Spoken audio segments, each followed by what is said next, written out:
श्री गुरु चरण सरोज रजे निज मन मुकुर सुधार। बरनहुँ रघुवर विमल यसे जोदायक फल चार। बुद्धिहीन तनु जानिके सुमिरहु पवन कुमार। बल और विद्या देव मोहि हरहु कलेश विकार। लखन सिया रामचंद्र शंकर हरि ओम जय जय सिया राम। सिय पितु मातु सने बसे बिकल न सकी संहार। धरण सुता धीरज धरहु समाहु सुधरम विचार। लखन सिया रामचंद्र शंकर हरि ओम जय जय सिया राम।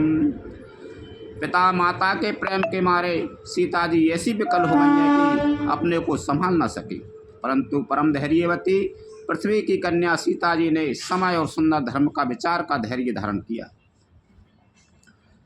तापस भेष जनै कैसी देखी भय उपै में परितोष विशेषी। पुत्री पवित्र की कुल दो सुजस धवल जगो कहे सब को।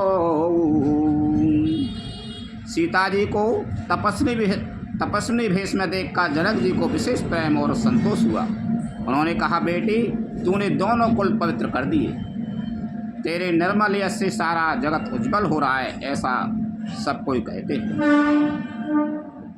जनक जी ने सीता जी को तपस्वी की भेष में देखी तो प्रसन्न हो गए। तो बेटी तूने दो ही कुल उजियारे कर गए, मैं कहते कि मैं किधर वन में भटकूंगी।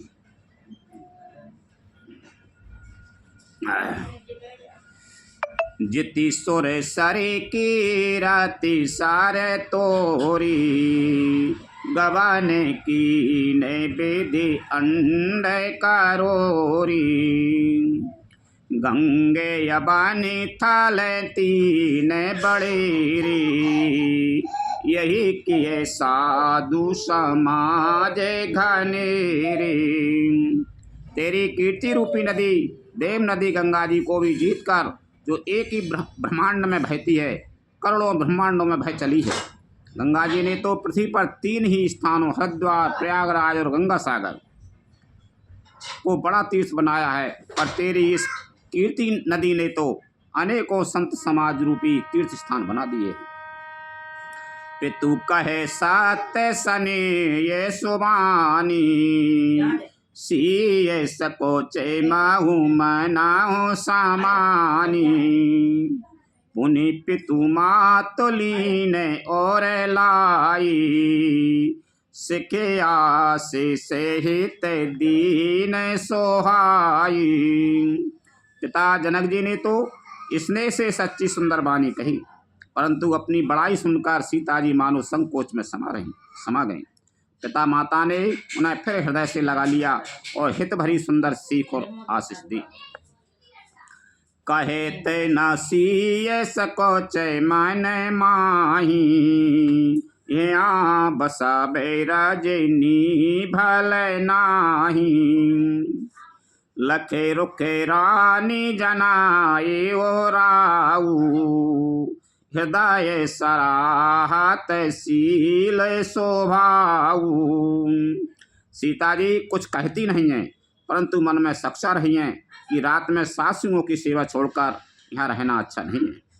रानी सुनैना जी ने जानकी जी का रुख देखकर उनके मन की बात समझकर राजा जनक जी को जना दिया।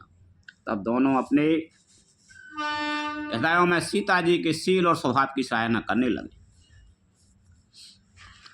बारे बारे मिल भेंट सिए विदा कीन सन्मान कई समय सिर भरत गति रानी शोभा निशयान लखन सिया रामचंद्र शंकर हरि ओम जय जय सिया राम।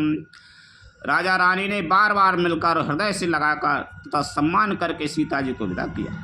चतुर रानी ने समय पाकर राजा से सुंदर वाणी में भरत जी की दशा का वर्णन किया। सुन भूपाल भरत व्यवहारु सोने सुगंध शोधा सासी सारू मुदे सजल नयन पल कीर्तन सोजा सो सराहन लगे मोदित मन। सोने में सुगंध और समुद्र से निकली हुई सुधा में चंद्रमा के सार अमृत के समान भरत जी का व्यवहार सुनकर राजा ने प्रेम विभल होकर अपने प्रेम आंसुओं के जल से भरे नेत्रों को मूंद लिया। वे भरत जी के प्रेम में मानो ध्यान नष्ट हो गए। वे शरीर से पुलकित हो गए और मन में आनंदित होकर भरत जी के सुंदर यश की सराहना करने लगे। साविधान सोने सो मुके सोलोचनी भरत कथा भावे बंदे बेमोचनी घर में राजे नये ब्रह्म बेचारू हिया जथा मति मोर प्रचारू। वे बोले, हे सुमुखी, हे सुनैनी, सावधान